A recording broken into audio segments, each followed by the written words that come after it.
Tonight, the U.S. shows its firepower along Pakistan's border. Mandy Clark is with the 101st Airborne fighting a surprisingly aggressive Taliban offensive. In Iraq, today has been the worst day for U.S. troops in 2 years. Is this man the future of cancer therapy? Dr. John LaPook on the excitement around a new approach that is extending lives. And 67 years ago, Ted Morgan was faced with a decision: save himself or help a wounded buddy. We go to Normandy on this anniversary of D-Day to hear about his choice. Kept saying, "Get out of here, Morgan, they're going to kill us."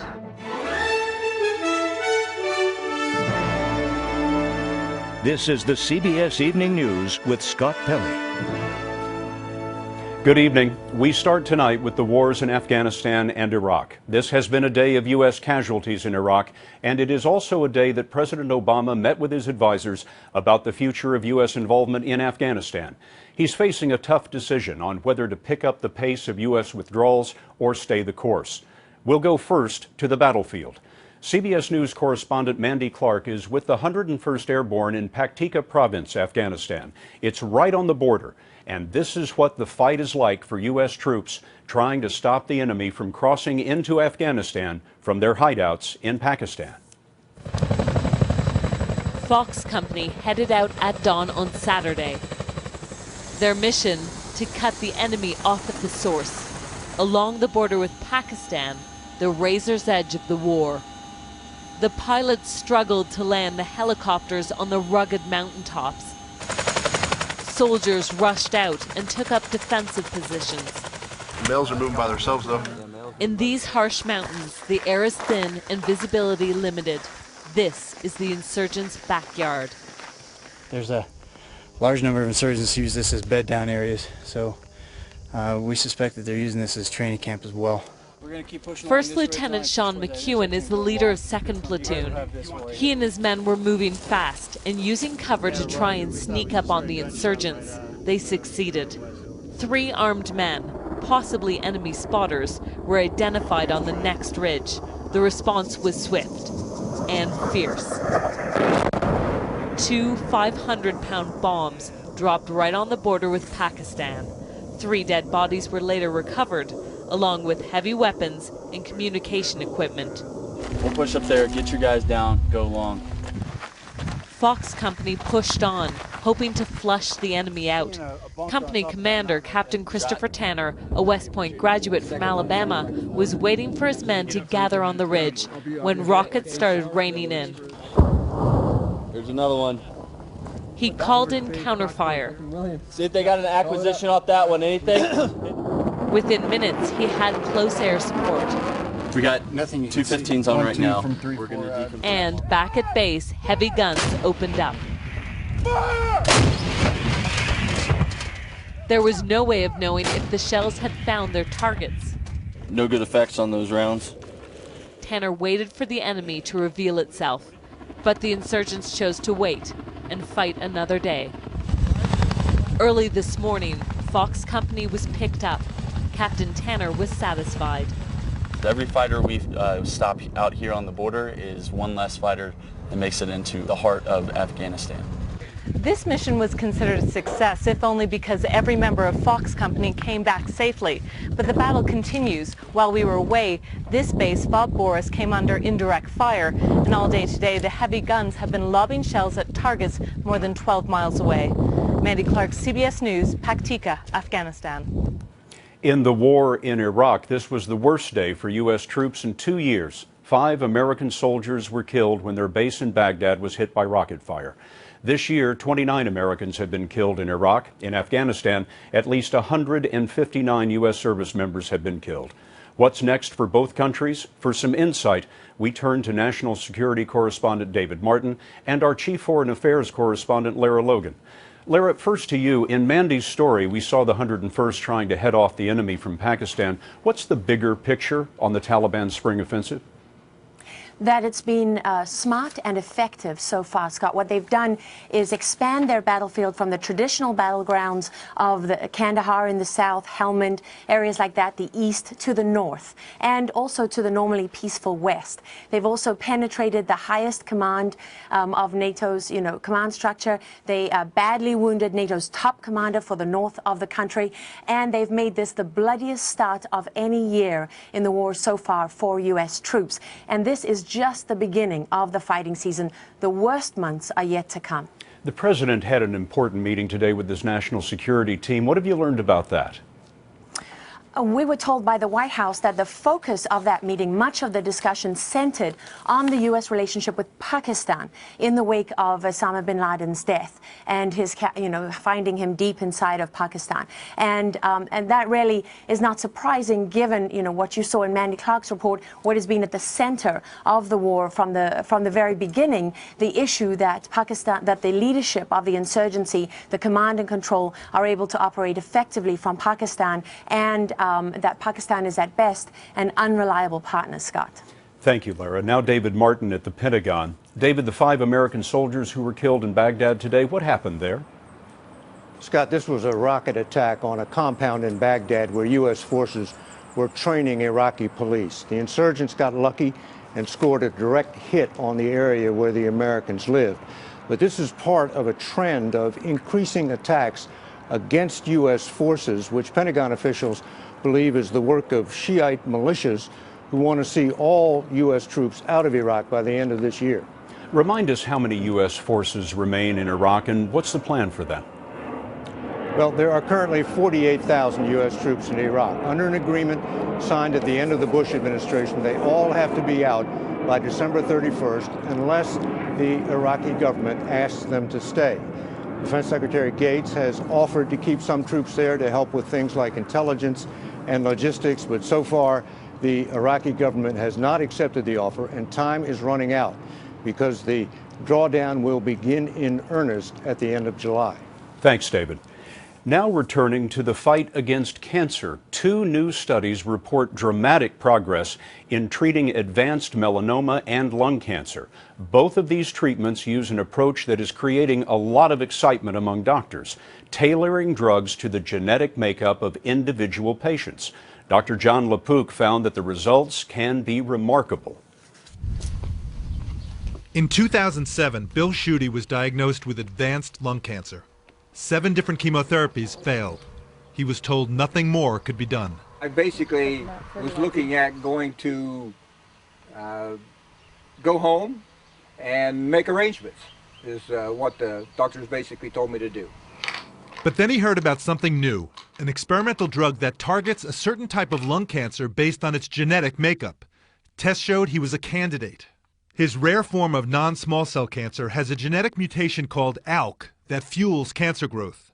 The new drug, crizotinib, works by blocking this abnormal gene, causing tumors to shrink. One of the very first things they'll tell me is how much they feel so much better after starting on the drug, and they feel so much better than they ever did when they were on chemotherapy. In preliminary results presented over the weekend, more than half the patients were alive after 2 years. That's more than 4 times the usual survival rate. I'm able to get back on a bike. I'm doing a lot of swimming, walking, hiking, and I'm hoping to do one of my first major bike rides here in September. This drug only works for the 4% of patients with this kind of lung cancer. That may not sound like much, but this is the future for all cancers, finding treatments that may work for only a fraction of patients, but that work very well. John, what is the future of this therapy? Well, Scott, it used to be if you had lung cancer, we'd say, this is your treatment. Breast cancer, that's your treatment. And now we're saying, wait a second, what kind of lung cancer? What do the genes look like? What are its molecular Achilles heels? And then tailoring treatment. It may turn out that there are 20 different treatments for lung cancer and 20 different ones for breast cancer. That's okay. They're more specific, they're more tailored, and ultimately they'll be a lot more effective. Thank you, John. Still ahead on the CBS Evening News, an Arizona wildfire has forced thousands to flee. Fresh information on the prospects for jobs. And up next, a tearful confession and apology by Congressman Anthony Weiner.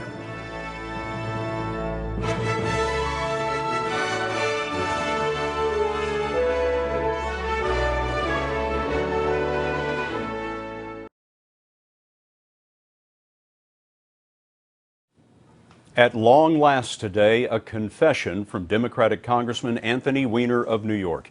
He'd been lying to everyone when he denied sending a lewd picture of himself to a college student on Twitter. Thousands of people received the Twitter photo of the congressman posing in his underwear.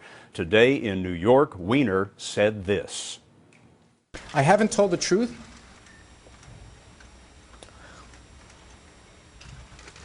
And I've done things I deeply regret. I brought pain to people I care about the most, and the people who believed in me.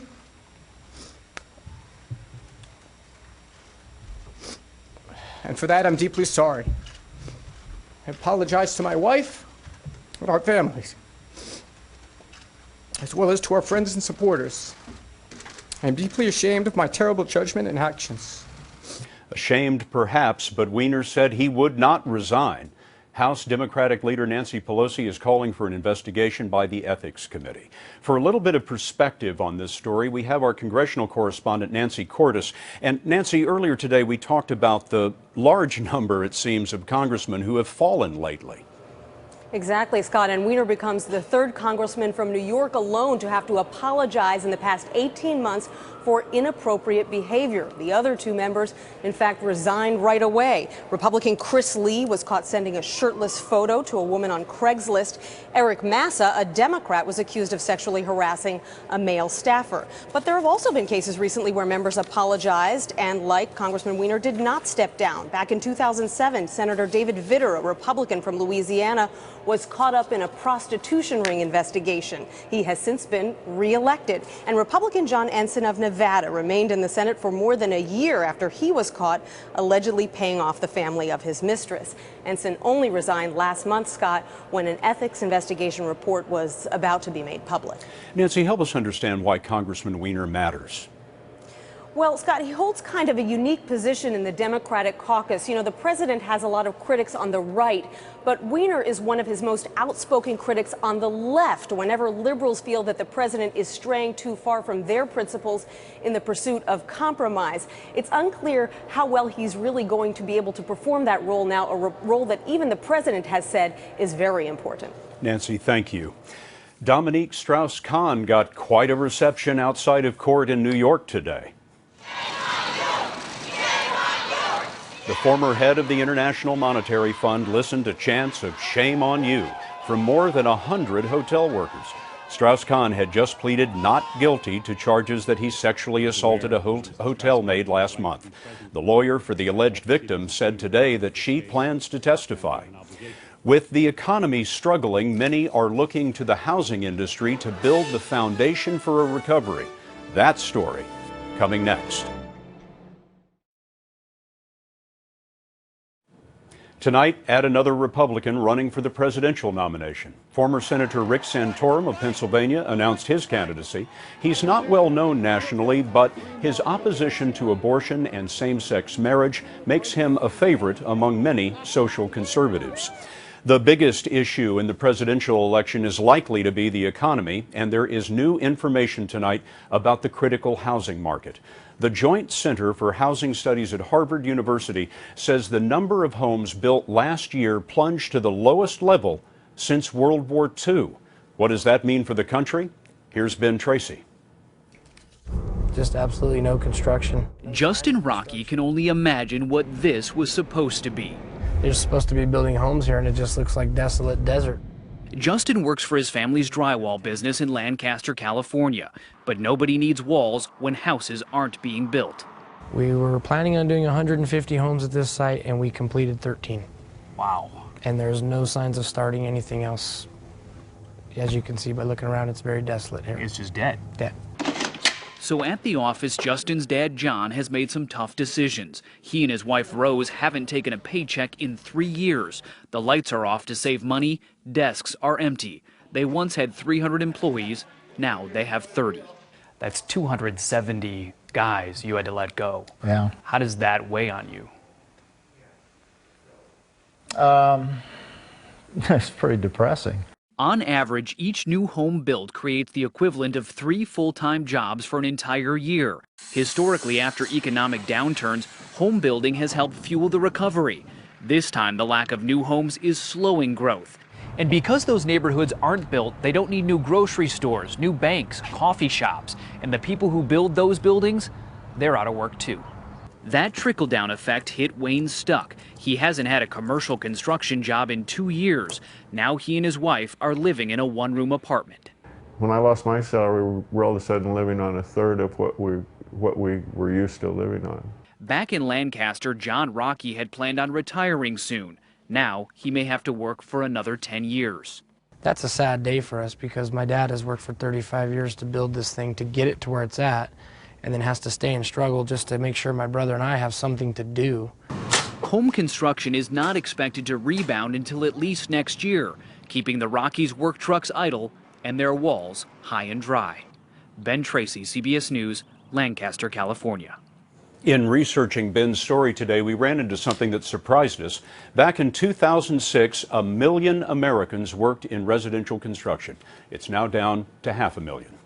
There was a lot of interest today in Apple Computer's conference in San Francisco. The company was showing off some new products, but the real story was Steve Jobs. The founder and CEO of Apple appeared in public for only the second time since taking a medical leave in January. Jobs was noticeably thinner. Apple stock fell 1.5% today. In Arizona, nearly 3,000 people have been evacuated as a massive wildfire moves closer to their homes. The fire has burned about 360 square miles in a remote area near the border with New Mexico. It's the third largest wildfire in Arizona's history, and so far, 2,500 firefighters have not been able to contain it. No injuries are reported, but at least 3 vacation lodges have been destroyed. As a young boy, he was afraid of heights, but 67 years ago, he jumped from a plane and became a hero. You'll hear his story next.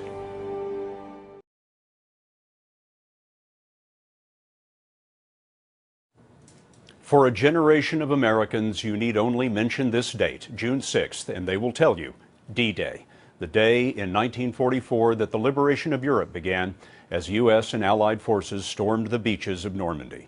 It is there that we end the broadcast with Anthony Mason's story of an American soldier who risked his life to save another. As the anniversary of the D-Day invasion was marked again in Normandy. Here we are 67 years later. 89-year-old Ted Morgan of Edgartown, Massachusetts, returned to a bridge he hadn't seen since 1944. And a shell hit just below where I was and buried me, literally. Was that when Clancy said you were dead? Yeah. Ted and Darrell Pinky Pinkston were medics with the 82nd Airborne. When they jumped that June 6th, their job was to secure the La Fière Bridge and keep the Germans from moving reinforcements to the beaches. The resistance was really horrible because we were confronted with the German tanks. During the brutal battle, Ted was caring for a wounded American soldier. He was wounded along the side of the road. When a German tank came towards them. He kept saying, "Get out of here, Morgan, they're going to kill us. Get out of here, they're going to kill us." But you stayed. I stayed. Why? Well, I don't know. I felt it was my job to administer first aid, and no way could I have ever lived with myself if I ever left him in a ditch bleeding. But the German tank passed them by. That wounded soldier survived. Ted Morgan earned the Bronze Star and the Purple Heart here in Normandy. He made 4 combat jumps during the war, which is even more remarkable when you consider this. When I was a kid, I was afraid of heights. But he wanted to see action, so he signed up for jump school. A friend named Pete Vincent told him, "You'll never make it." I didn't sleep very much, but that statement I was going to show Pete Vincent, above all, that I could make it. And I did. At home on Martha's Vineyard, Ted still plays golf every day and organizes the 4th of July parade every year. He spent 30 years as a town selectman, but is most proud of his wife Florence, their 6 children, 7 grandchildren, and 8 great-grandchildren. Okay. This is amazing, isn't it? In Normandy, farmers showed Ted and Pinky a D-Day parachute and old plasma bottles used by American medics I'll be darned. that had been found in the fields. Boy, this takes you back to World War II, doesn't it? I'm telling you. Fewer and fewer veterans survive who can tell the story of D-Day. It's very important for the children. Ted Morgan, who turns 90 in September, knows he may not get the chance to come back to Normandy. And he's not sure why he waited till now to return. It's just been great, you know, and the people. You needed to be here in some way. I needed to be here. Here, the young Ted Morgan, who conquered his fear of heights, made his greatest jump of all. But we'll never forget the bridge, and we'll never forget the river, and what happened here. Anthony Mason, CBS News, Normandy. Oh, God, hundreds of litters. Ted Morgan told us that the man whose life he saved by the road was Charlie Lieberth, and after the war, Lieberth lived in Pennsylvania. He died about 7 years ago. And that is the CBS Evening News for tonight. I'm Scott Pelley. For all of us at CBS News all around the world, good night.